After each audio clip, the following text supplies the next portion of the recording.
Well, if you did spend today working inside instead of out of the brutal cold, in the brutal cold, you should count your blessings, because some people and even some animals really aren't that lucky. Yeah, and while farming is never necessarily easy, this time of year it gets a little tougher because of the cold. Local 12's Rich Jaffe headed for the hills of Kentucky today for a look at just how dedicated farmers make it work when the mercury plummets. As cold as it gets, Joe Shinkle takes it in stride and does whatever he has to in order to keep his longtime family farm rolling. When it's feeding time here, Joe puts out ground corn that he ground and raised on the property to avoid high feed prices. He knows quality food can help his cows and horses when the weather turns mean, but it also takes a lot more than just food. Cattle can take cold weather, but the wind is what really gets them. So what we try to do is we offer them shelter, which a lot of times the cow won't take it. They'll still go out and lay down in the field. But you can do a lot of things with your feeding program.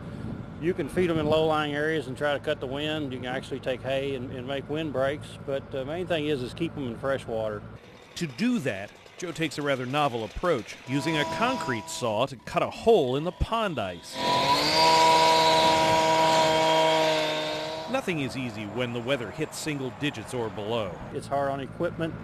I've got automatic waters. I got one that's just froze up. I've got to go over and thaw it out this afternoon. There's a lot to it.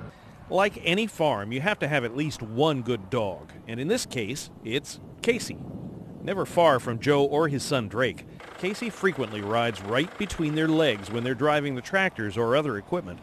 But in this weather, they have to watch out for Casey too. And as the temperature continues to drop, it gets even more dangerous. The ground will probably be a little bit slicker to drive tractor on. That's one thing. Dangerous. Yeah, very. This time of the year, one of the biggest problems on farms is the hard frozen ground. It can actually do damage to the feet of cattle and horses. After walking on stuff like this, their feet will be sore for a couple of weeks. Does it ever make you think twice? Why do I do this? Not a bit. I'll do it again tomorrow. Spoken like a true farmer. In Gallatin County, Rich Jaffe, Local 12 News.